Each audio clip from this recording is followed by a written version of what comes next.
Russia occupies 1/6 of the land surface of the earth.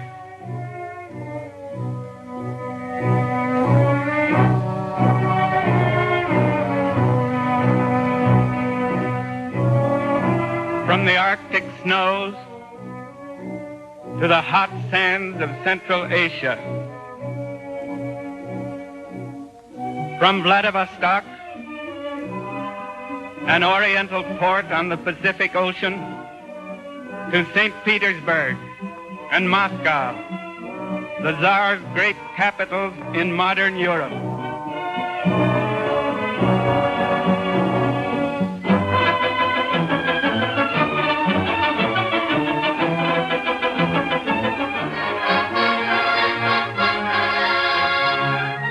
Nicholas II, by the grace of God, Emperor and autocrat of all the Russias. He announced upon ascending the throne that he would preserve the principle of autocracy firmly and immutably. In her summer palace at Livadia, the Tsarina is receiving gifts from the captains of the guard on her birthday.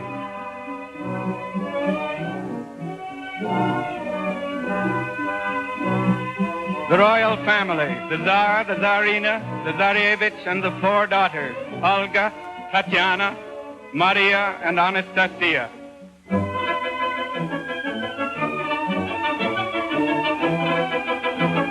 A large part of the Tsar's official life consisted of religious ceremonies. The heads of the Greek Orthodox Church were the Tsar's chief aid in preserving the principle of autocracy. The Tsar supported the church with money, and the church taught the people to worship the Tsar. But the Tsar was dominated by the Tsarina, a beautiful but extremely superstitious woman. The Tsarevich, heir to the throne, was afflicted with hemophilia, a disease frequent among the royal families of Europe. It is said that the ignorant Siberian priest and horse thief Rasputin was able to stop the boy's blood flow by hypnotic suggestion, and that this was the reason for his uncanny dominion over the Tsarina, the Tsar, the royal family, and hence over all Russia during the years preceding the Revolution.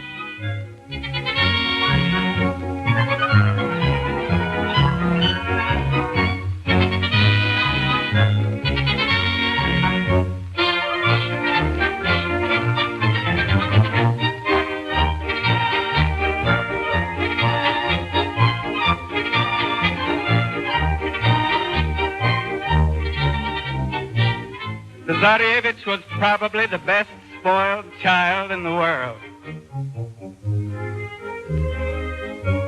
Another member of the royal family, the Grand Duke Nikolai Nikolaevich, commander-in-chief of the armies during the World War. He was 7 feet tall, handsome, and imposing. He would have been the Tsar if this were a fairy story. Real Tsars are not so imposing.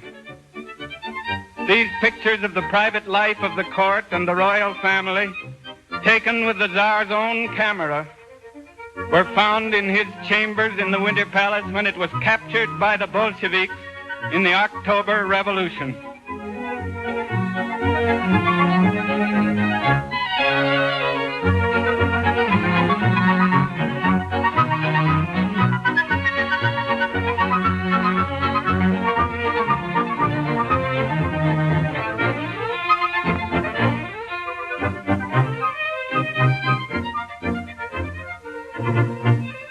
A Russian conception of the World Series.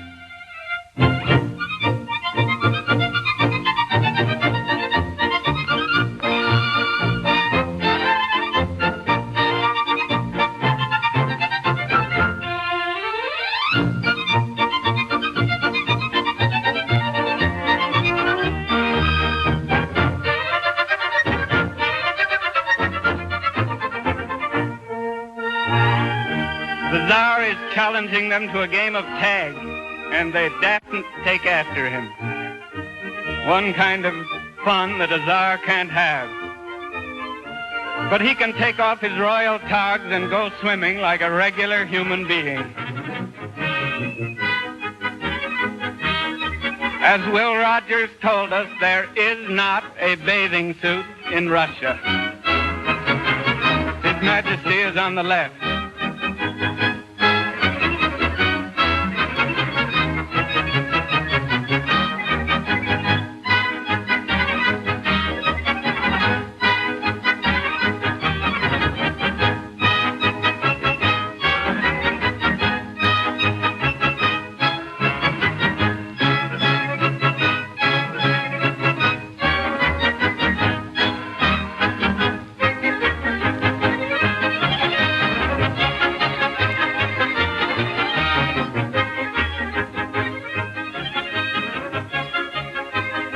His Majesty is still on the left.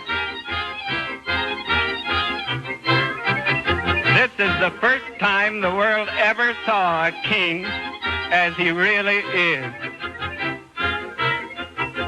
With a small group of old generals and bureaucrats, the Tsar ruled an absolute despot over all Russia. Next to him stood the great landowning nobility. Their estates were sometimes as big as Connecticut or Massachusetts. Their gay and picturesque lives seemed to belong to an eternal scheme.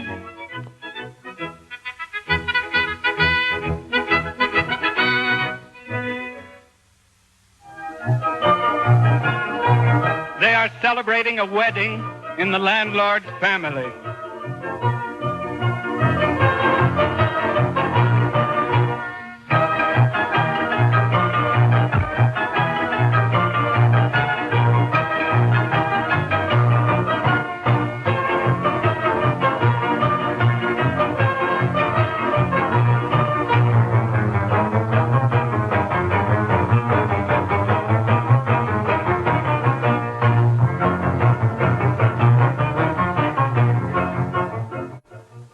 Of the nobility, Prince Peter Kropotkin, famous anarchist, foretold the storm to come. Next to the landowning nobility stood the bourgeois class of merchants and capitalists. Beneath the landlords and capitalists, and remote from the Tsar as though in a different world, the vast mass of the people lived in ignorance, toil, and extreme poverty.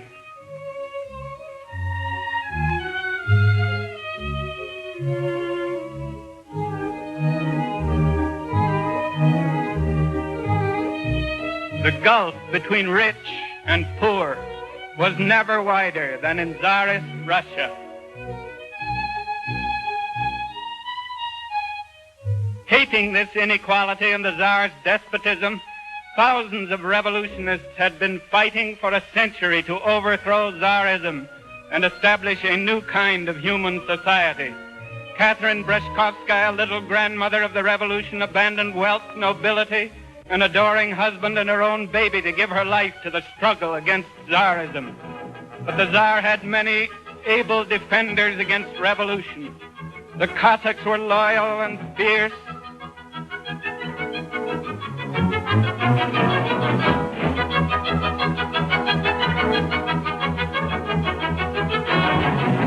The royal bodyguard and the savage division, composed of gigantic Caucasian natives, could be relied on for the last drop of their blood.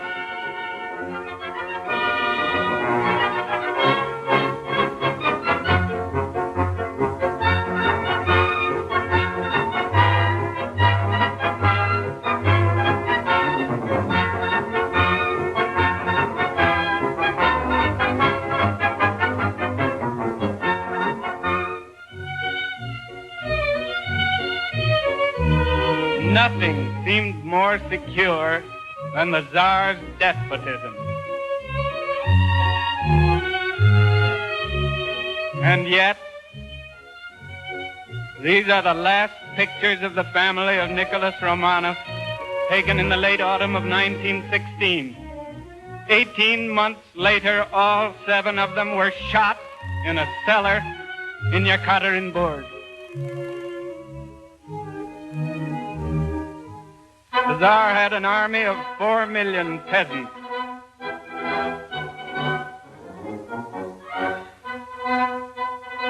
The Kaiser also had soldiers to play with. The Kaiser enjoys the war game for the last time in 1913.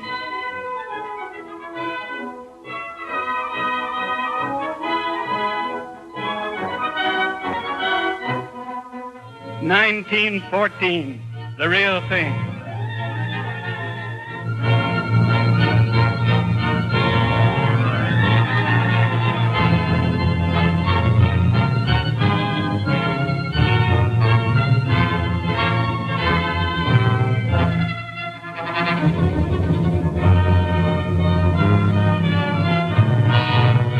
Armies were soon defeated by the superior organization and equipment of the Germans.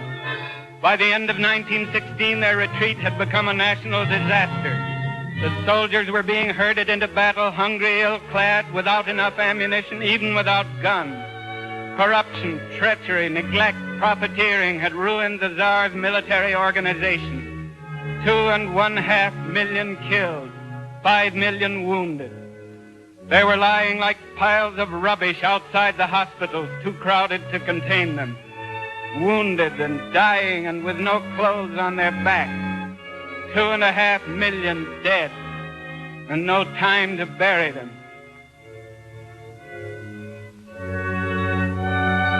The bodies of the peasants who had tilled the Russian soil for the Tsar and the landlords were dumped out like manure in the frozen fields.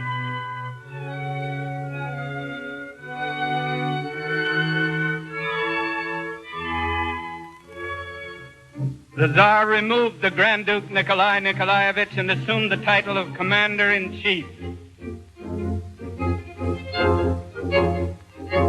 He arrives at the front, accompanied by the Chief of Staff Yanushkevich and the deposed Grand Duke. General Alexeyev delivers a report.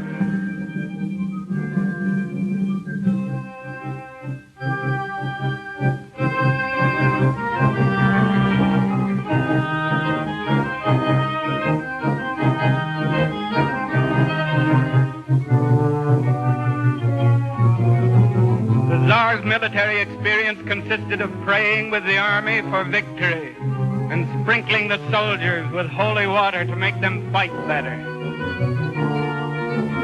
The soldiers did not want parades and ceremonies, but generalship, food, ammunition, clothing. At home, too, the people were starving. Old men, women, and cripples were tilling the fields. Women were standing all day in bread lines.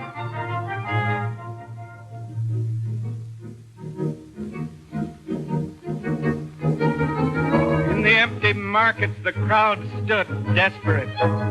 Workers abandoned the factories and held demonstrations in defiance of the police. They began to march in groups, singing revolutionary songs, carrying banners, peace, bread, liberty. The Tsar's answer: I forbid all meetings in the streets. I warn the people that the soldiers have been instructed to use their rifles to restore order in the capital. The crowds increased. The street meetings continued. And for the first time in history, the Tsar's soldiers failed him. Instead of using their rifles to restore order, they completed the disorder by joining the people in the streets.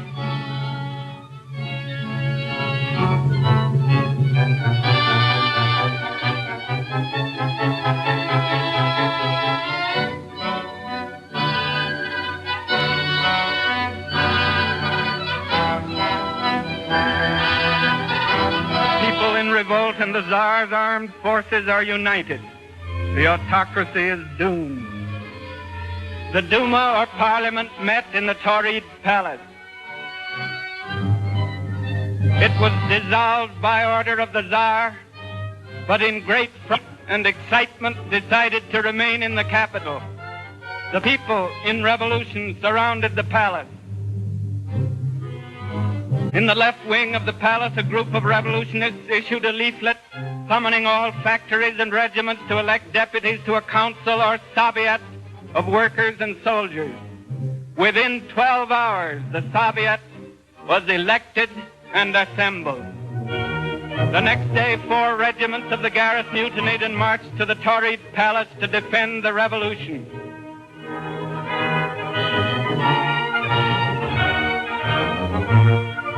The welcome at the palace. Rodzianko, president of the Duma, telegraphed the Czar. Anarchy in the capital.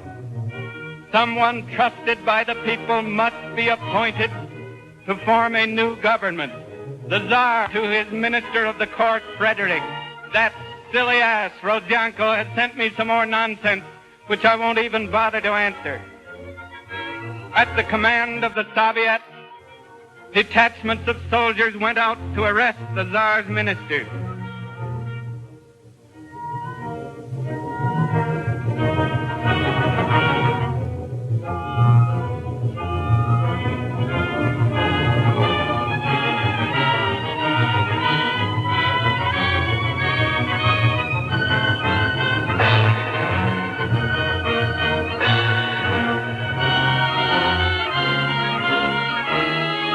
Other detachments enjoyed a glass of tea in the Tauride Palace. Schlüsselburg prison, the old rotting place of the heroes of the revolution, was burnt to the ground.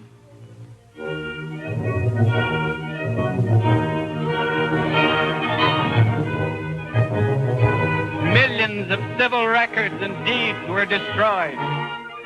Tsarist emblems were torn down everywhere, all over Russia.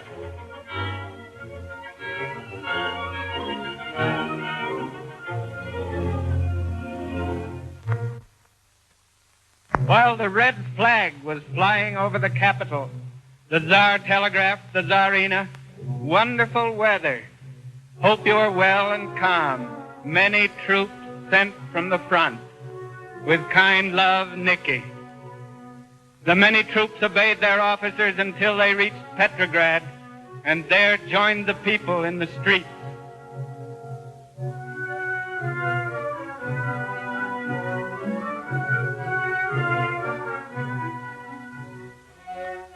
Soldiers no longer, but armed peasants demanding the rights of citizens.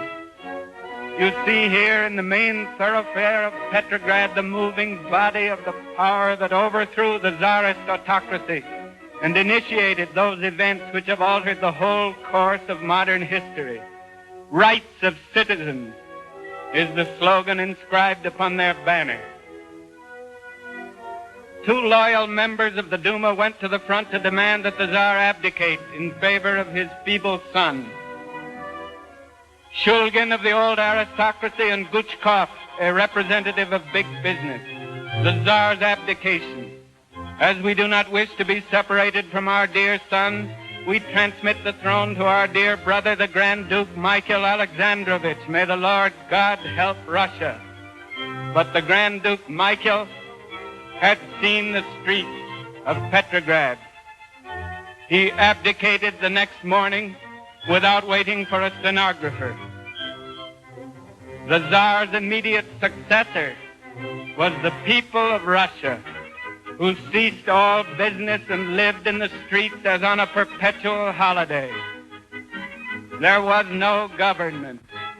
Joy was the sovereign of all Russia. They opened the jails and liberated the prisoners.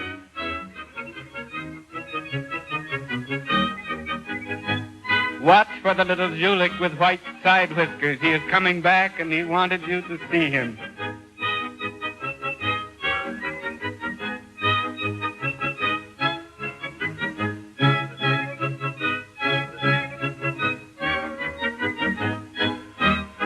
The banner reads, "No more criminals." To make it absolutely sure, the officer of the Soviet gives them a lecture on the principles of democracy.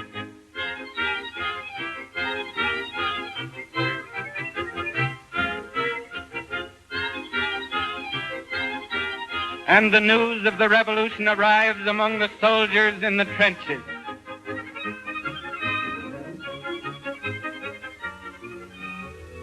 The funeral of the martyrs of the February Revolution was not a funeral, but a gigantic triumphal march of the people. In this momentous upheaval which overthrew a despotism and democratized the government of an empire, only a few hundred men and women lost their lives.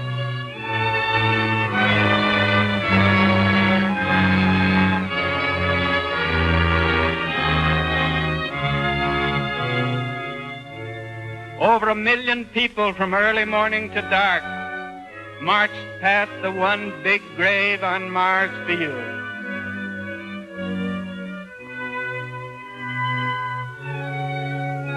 The banners read, "From darkness to light, eternal memory to the heroes fallen for liberty. Long live the democratic republic."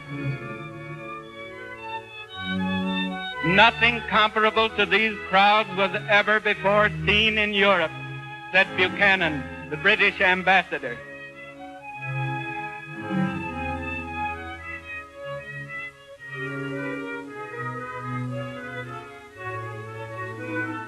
Troops of happy exiles were returning from Siberia.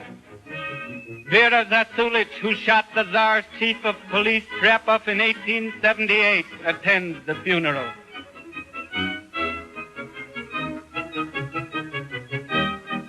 Vera Figner, another world-famous revolutionary assassin, attends the funeral.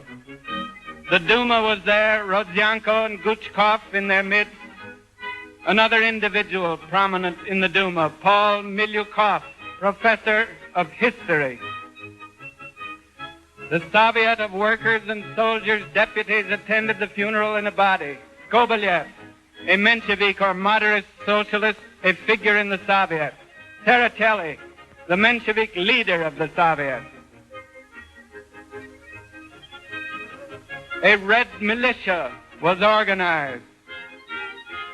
Officers returned to their regiments and made speeches about liberty and democracy. The speaker is Purishkevich, head of the Tsarist Black Hundred, one of the slayers of Rasputin.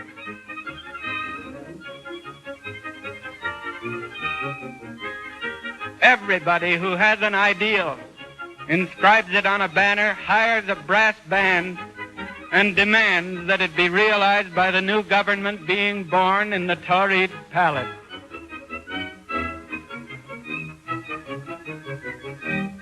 But the government born in the Tauride Palace turns out to be twins. In the right wing, a group of Duma members led by Paul Milyukov declare themselves a provisional government. In the left wing, the Soviet, under the presidency of the socialist Chaidze, elects an executive committee which actually directs the revolution.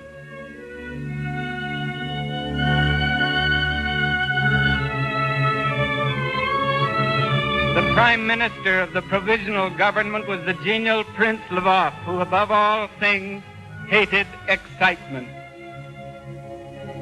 The foreign minister and real boss of the government was Paul Milyukov, historian. The chairman of the Soviet was also a kindly figurehead, the old eagle Chaidze. Sometimes they called him Little Papa Chaidze. The real boss of the Soviet was the Menshevik socialist Tsereteli. His close supporter Avksentiev, Kamenev, a mild Bolshevik, also supported him for a while, and Schreider, the new mayor of Petrograd.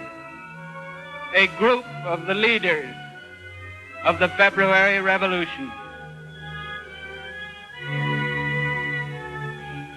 The provisional government of landlords and capitalists wanted to restore order, defend private property, and win the war.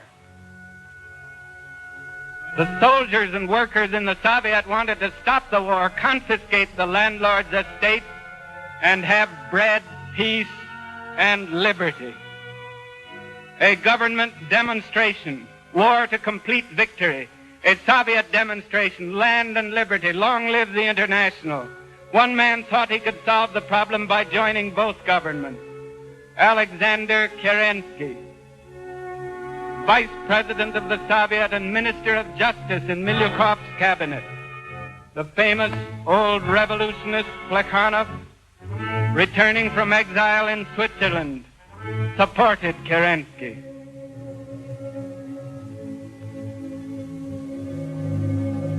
Plekhanov was the translator of Karl Marx, the founder of Russian socialism. Another old revolutionist, Burtsev, supported Kerensky. Viktor Chernov, leader of 1 million peasants, supported Kerensky.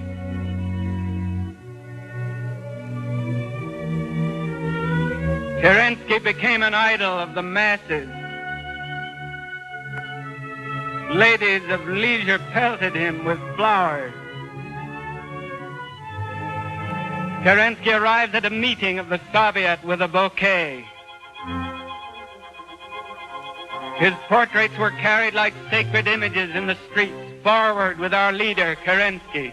He soon combined the liberals with the heads of the Soviet in a coalition government and called himself Minister-President Kerensky. But he could not combine land and liberty with war to complete victory, and he chose war to complete victory. The landlords and capitalists applauded. The heads of the Soviet consented. But the revolutionary workers and soldiers flocked to a new and more powerful leader, Lenin. Kerensky is a tool of the landlords and capitalists. Stop the war. Confiscate the land. Russia belongs to the workers and peasants. All power to the Soviets.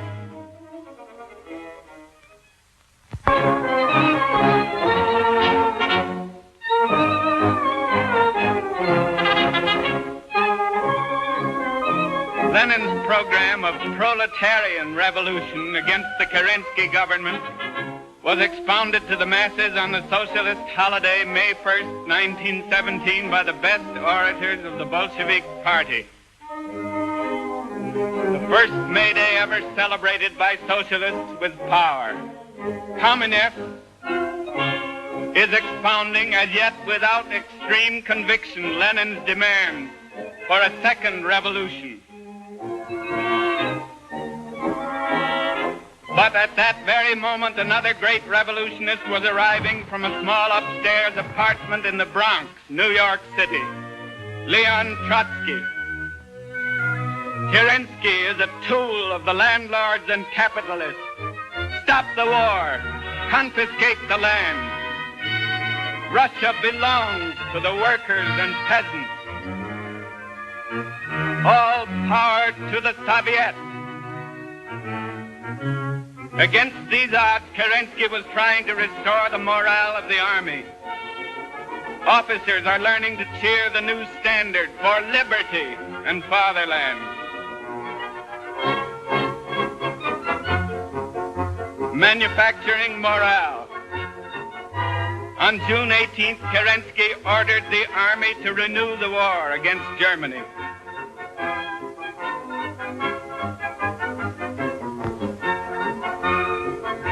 The woman's battalion was enthusiastic. Mrs. Pankhurst, British suffragette touring Russia to promote the war spirit, was doubly enthusiastic. But the workers protested with riots in the streets. Battalions of workers armed and drilled by the Bolsheviks threatened the government like an army.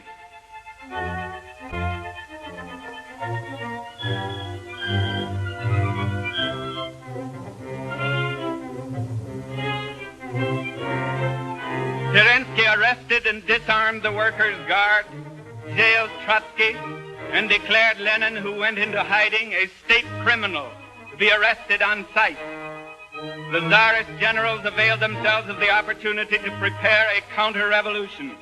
Their candidate for military dictator was the young General Kornilov. His colleague was the Cossack General Kalyedin, gloomy and austere patriot who shot himself 6 months later. He is discussing the plan with Rodzianko, president of the Duma. The Soviet mobilized its orators and rearmed the Workers' Guard, prepared both to argue and fight. Again, the many troops from the front marched on the capital, and again, when they got there, they joined the masses. Kerensky was implicated in the plot by the revolutionary adventurer Boris Savinkov, his contact man with Kornilov. The crowds that adored him before are now held back by soldiers and mounted police.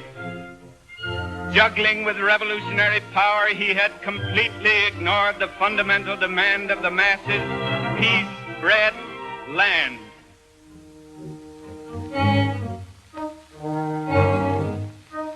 Agitation for land, bread, peace, and a Soviet government is rife in the army. In the Navy, the Bolsheviks are gaining still faster, for sailors are always more quick to revolt than soldiers. The Kronstadt sailors were the shock troops of the Bolshevik Revolution. Dubenko, the Bolshevik sailor, president of the Soviet of the Baltic Fleet.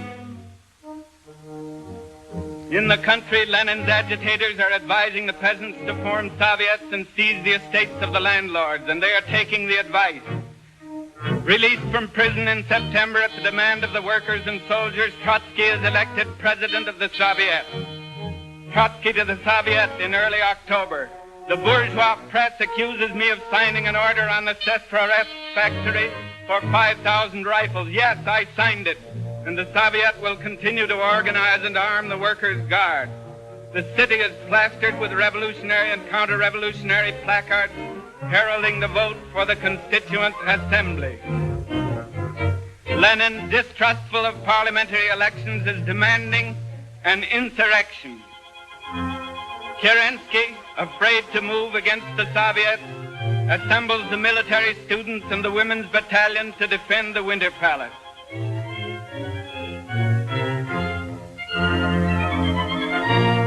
Smolny Institute, the new home of the Soviets, bristles with arms and engines of war.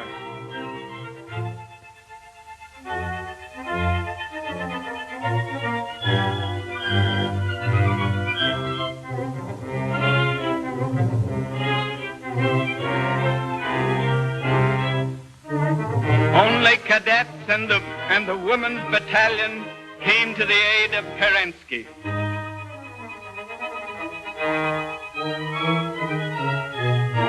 Lacking artillery, they barricaded the palace with firewood.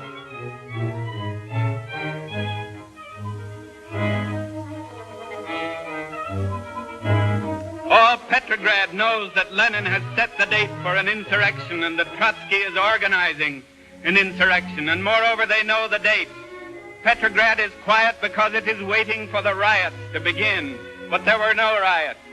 The government buildings were quietly occupied by disciplined detachments of armed soldiers and sailors.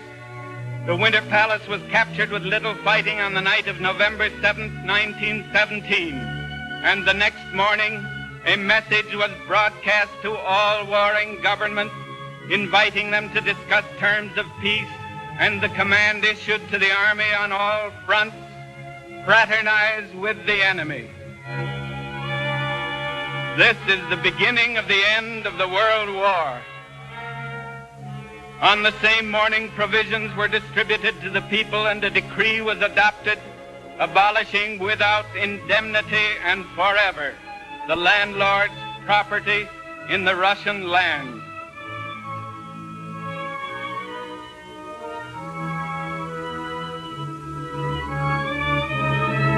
Lenin declared that the salaries of all servants of the state must be reduced to the level of a working man's wages. And it was easy to find a prime minister willing to serve on these terms. Also a commissar for foreign affairs. Ensign Krylenko became commander-in-chief of the army. As business manager of the new government, Lenin recruited his old friend Bonch-Brievich, known up to that time as an authority on the history of religion.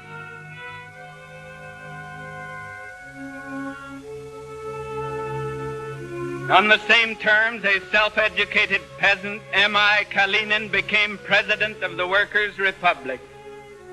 His principal task is to receive petitions from the workers and peasants and symbolize the change which has occurred.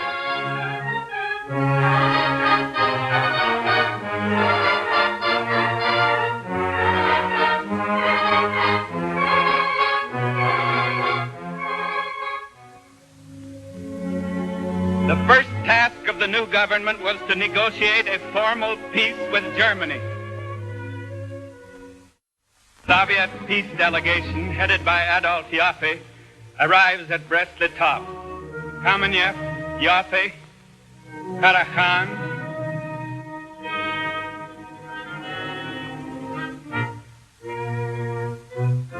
Karl Radek, and Madame Bitsenko, the first woman diplomat. Trotsky himself, as foreign minister, soon came to Brest-Litovsk to conduct the negotiations. Finding the German terms intolerable and believing Germany on the verge of revolution, he declared the war at an end but walked out, refusing to sign the peace. The only walkout of its kind in history. Immense anti-war demonstrations in Germany followed, as Trotsky had hoped. But the demonstrators were shot down.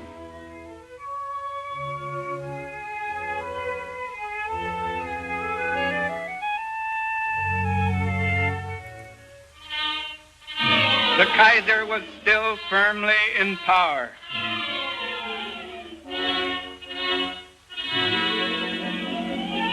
Guided by his generals, Hindenburg and Ludendorff, he renewed the advance against Russia. A majority of Lenin's Central Committee wanted to fight, but Lenin insisted on signing the peace, and by sheer force of will, personality, and cold reason, compelled it. His resolution and composure could not be daunted by a little thing like a treaty of peace. But the whole world was against the Soviets. On a pretext of supporting the independence of the Ukraine, the German soldiers marched into Kiev and clear across Russia to Rostov-on-the-Don. An old social revolutionary, Tchaikovsky, forming an anti-Bolshevik government at Archangel, invited Great Britain to help him. Great Britain accepted.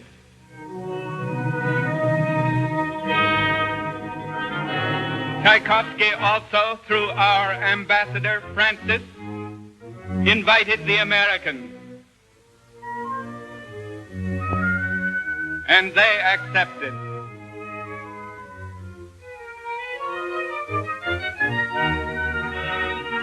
The Japanese invaded Siberia with an army of 70,000 men. The Japanese battleship Hisán in the harbor of Vladivostok. Japan invited President Wilson to join her, and Wilson agreed to send a few thousand troops. The American battleship South Dakota in the harbor of Vladivostok.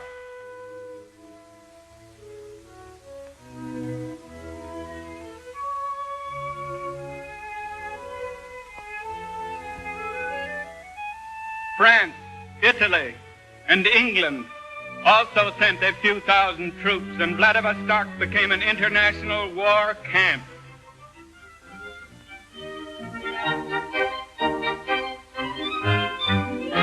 So great was the variety of uniforms, flags, decorations, and complexions that it seemed, but for the bloodshed, almost like a comic opera.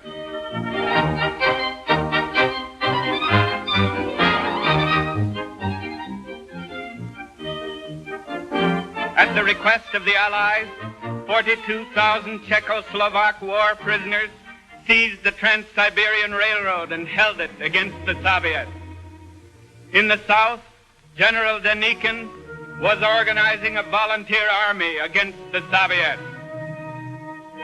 On the Volga, Chernov and Avksentiev were raising a people's army against the Soviets.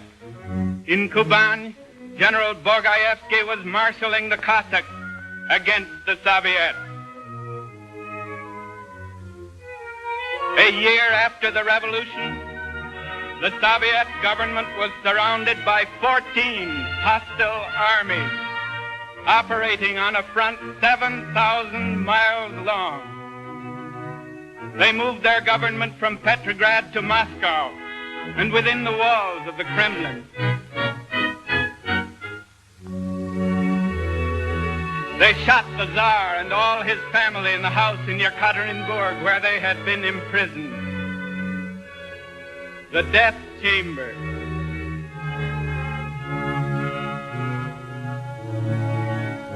The task of creating a revolutionary army was given to Leon Trotsky.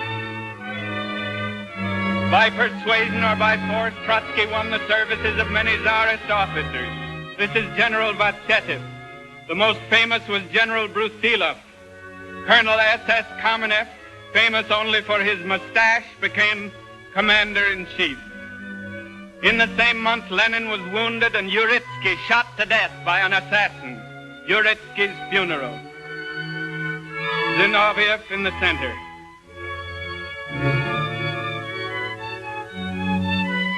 The Red Terror followed with the Cheka, and at its head, the incorruptible Dzerzhinsky. Capitalists and landlords fled, but hundreds of thousands of workers and peasants flocked to the Red Army. The army departs for the Kazan front. Trotsky arrives at the Kazan front. The Russians love documents, but they sometimes have a difficulty in finding them. 25 days later, Trotsky congratulated his troops on the capture of Kazan. Lenin, recovering from the assassin's bullet, telegraphed Trotsky, "I greet with rapture the brilliant victory of the Red Army." The Bolshevik leaders were happy. Bukharin, Krylenko, Sokolnikov, Pyatakov, Kamenev, president of the Moscow Soviet, Sosnovsky, the feature writer of Pravda, and Christian Rakovsky, president of the Soviet Republic of the Ukraine. But a committee of Russian patriots was in Paris persuading France to take the Kaiser's place. Paul Milyukov, Kerensky himself, without flowers, now was in Paris for the same purpose. Clemenceau sent a French army into the Ukraine to help fight against the Soviets. Meanwhile, in the little city of Omsk in central Siberia, A.V. Kolchak, an admiral in the Tsar's navy, had declared himself the supreme ruler of all Russia. An expert in naval affairs, he knew little of land warfare. Admiral Kolchak is here inspecting his navy, a wood-burning gunboat on the Irtysh River in the middle of Siberia. He was a big and sick child, a pure idealist without personal ambition, but weak-willed, systemless, incapable of understanding the situation, said his colleague, Baron Budberg. Kolchak tried hard to be popular and democratic, but with very little success. Nevertheless, the anti-Bolshevik forces of the entire world pinned their hopes to the supreme ruler. The Cossacks acknowledged his supremacy. The native chiefs brought him bread, salt, and live geese in token of their friendship. And he did not know quite what to do with them.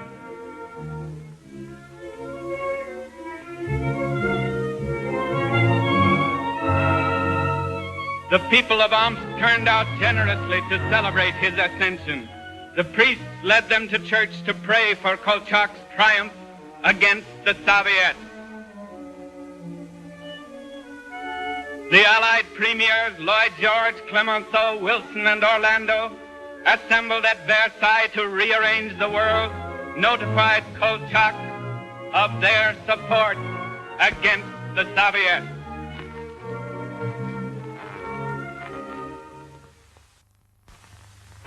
Kolchak's army, which is capturing Soviet soldiers by thousands. A civil war has to be ruthless, said Kolchak to his minister Ginn. I give orders to my officers to shoot all communist prisoners. Either we'll shoot them or they us. It was so in England in the Wars of the Roses. It must be so with us. The white officers stand guard while their aides remove the shoes of the Bolshevik prisoners. The red soldier laughs at death.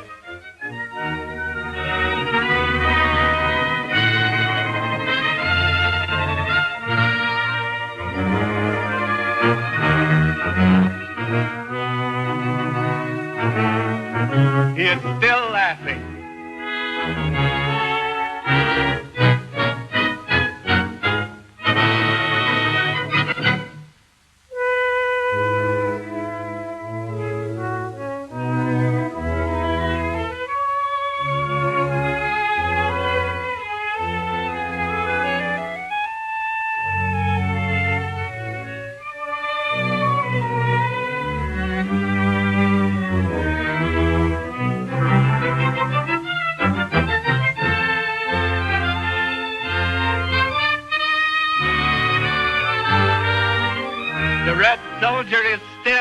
laughing.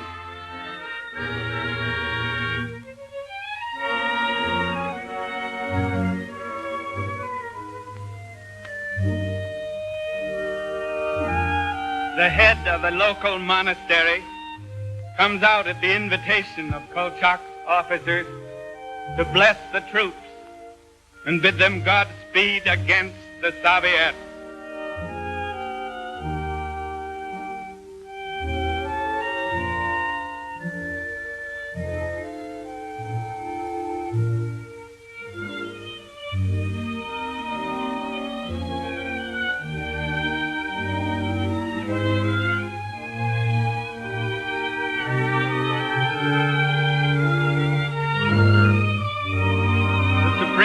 Moves his navy from Omsk 500 miles down the river to Tobolsk to congratulate his victorious troops.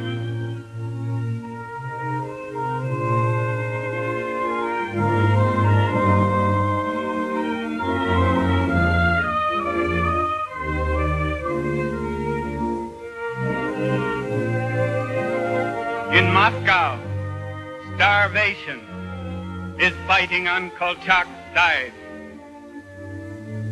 Women spend all day in the surrounding country foraging for food.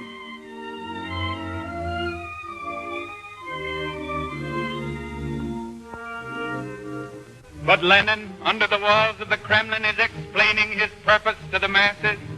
Trotsky in his military train is flying from one front to another, exhorting and exhilarating the soldiers. The Red Army makes its stand between Kazan and the Urals.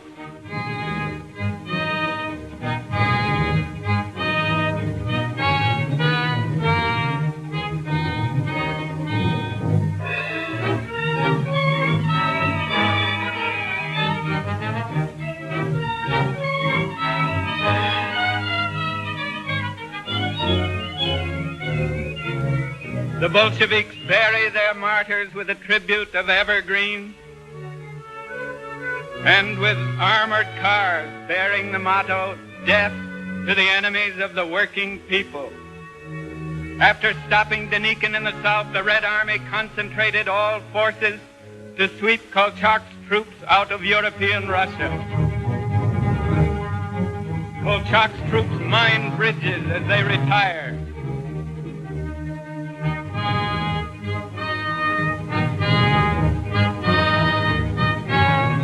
They burn whole villages where the peasants have risen against them.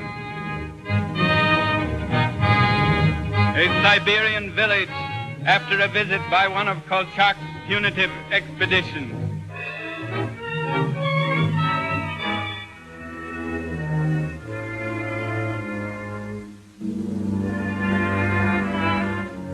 Kolchak's troops enter a monastery looking for treasure.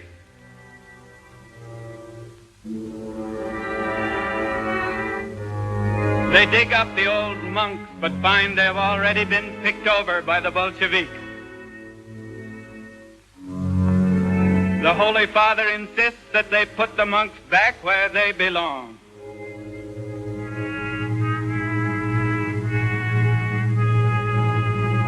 Kolchak's troops were driven back to Irkutsk, and he was captured and shot in prison on February 7th, 1920. The church had celebrated Kolchak's rise. A school celebrates his fall.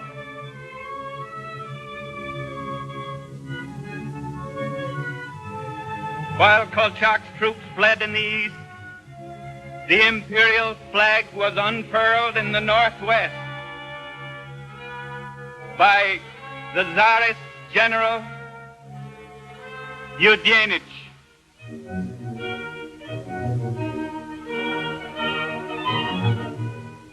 He was a faded and passive man, said Milyukov, concealing his limited mind and stubborn will under a mask of silence. Nevertheless, he assembled in Estonia the flower of the Tsar's armies. One officer to every 8 men.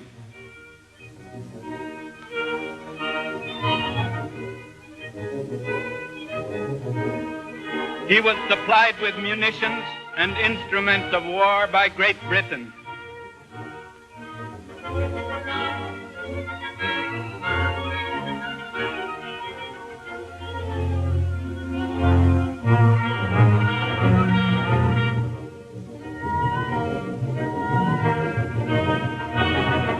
On October 17, 1919, Eugenich's army started for Petrograd.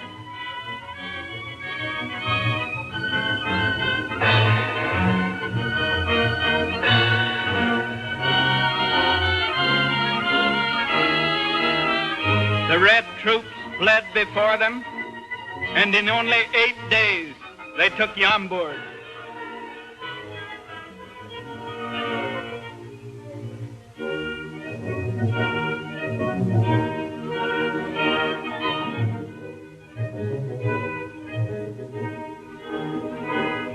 In 13 days they took Gatchina and the Tsar's great palace there.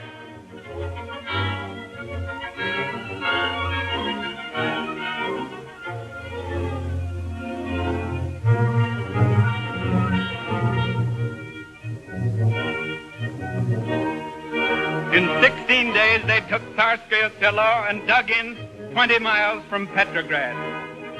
Lenin thought it might be wise to abandon the city to Eugenich, but Trotsky insisted on defending it and carried the Central Committee, military order, Red soldiers, commanders, commissars. Tomorrow decides the fate of Petrograd. We retreat no farther. All measures have been taken. The victory is prepared. Forward to the attack. Death to the hirelings of foreign capital. Long live Red Petrograd. Leon Trotsky. After the first moments of panic, Trotsky succeeded in filling the Red soldiers with enthusiasm, says Milyukov. Trotsky mobilized the entire male population of Petrograd, says a white officer. In 4 days, the Red troops were in Tsarskoye Selo.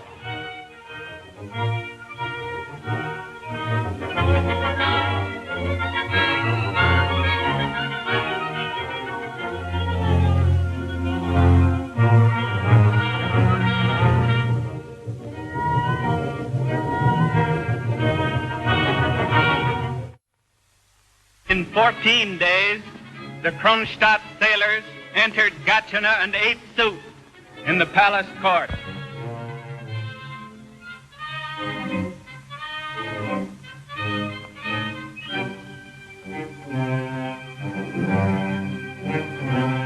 In 18 days, the army of Eugenich was in full flight.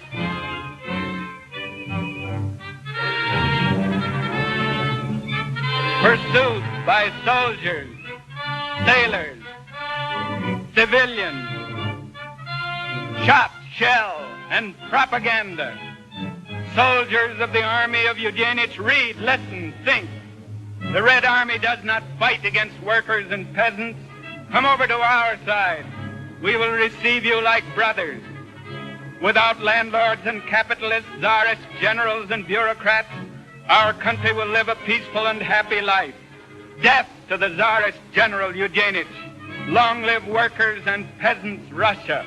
Leon Trotsky, President of the Military Revolutionary Soviet of the Republic. Military order. All soldiers of the army of Eugenich are dismissed from duty on receipt of this notice and ordered home. All officers resisting the execution of this order are outlawed, and every soldier is required to shoot them on the spot as enemies of the people. Military order. For all weapons delivered to any staff headquarters of the Red Army, the soldiers of Eugenich will be paid in full. Rifle 600 rubles, machine gun 2,000 rubles, cannon 15,000 rubles. Military order. Having lost working time on account of the criminal activities of Eugenich, his demobilized soldiers will retain as their recompense their accoutrement, their horse, and other property needful in peasant life. Military order. From the Executive Committee of the Communist International, I have received 5 banners for presentation to the most heroic regiments of the victorious army. Meanwhile, General Budyonny's cavalry was sweeping the remnants of Denikin's army, now commanded by Baron Wrangel, out of the Crimea.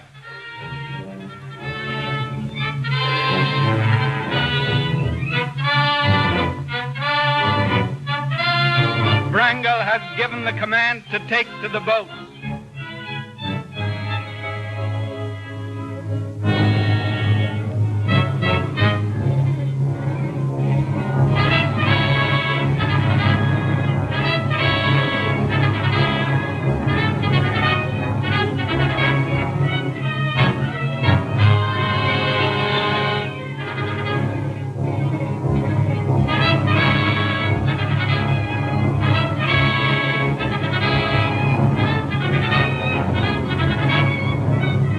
November 14th and 15th, 1920, 126 ships left the Crimea carrying 135,000 enemies of the Soviets.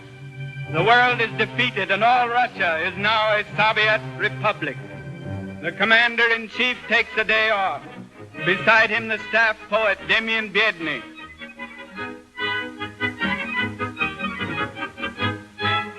The Red Army lays down its guns and concentrates its forces on the neglected field.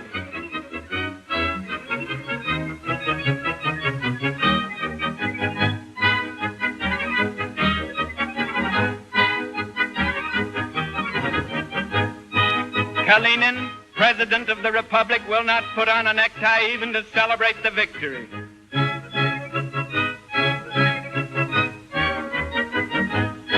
Lênin, although now far from well, is happy. Few then realized that Joseph Stalin would subsequently play the leading role.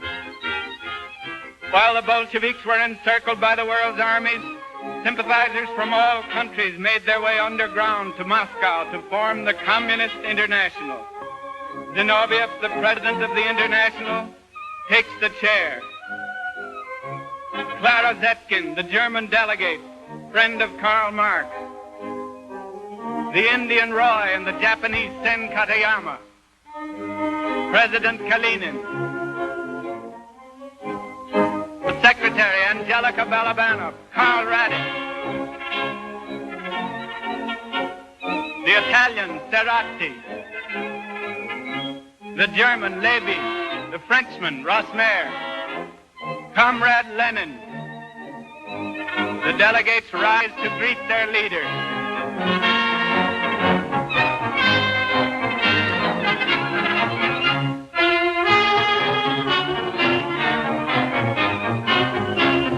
The American delegate, John Reed, is standing by the camera in the foreground. The delegates leave the hall after the first session. Notice among them Zinoviev, Radek, Reed. Parley P. Christensen, former Labor candidate for president, is an American guest. He towers over Lenin physically. Bill Haywood, famous leader of the IWW, is a very greatly honored guest. The delegates decorate the graves of the martyrs on Mars Field. John Reed is in front.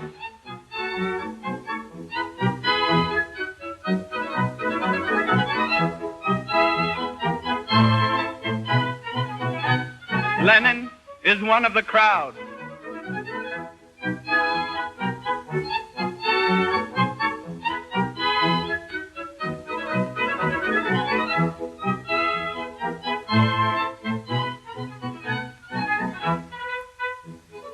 He addresses the masses, and they greet him as their leader.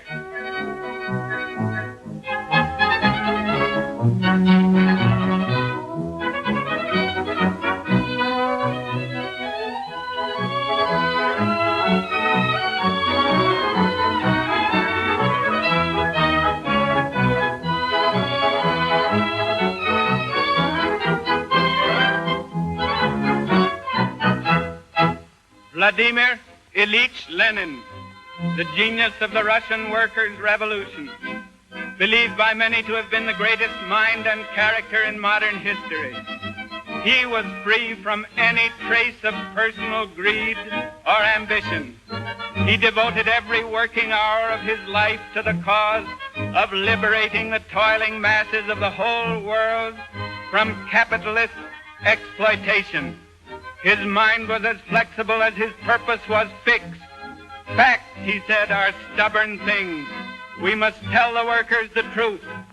But he never lost faith in the goal of a liberated humanity, living without war, without nationalism, without class exploitation, in friendliness and decent justice throughout the earth.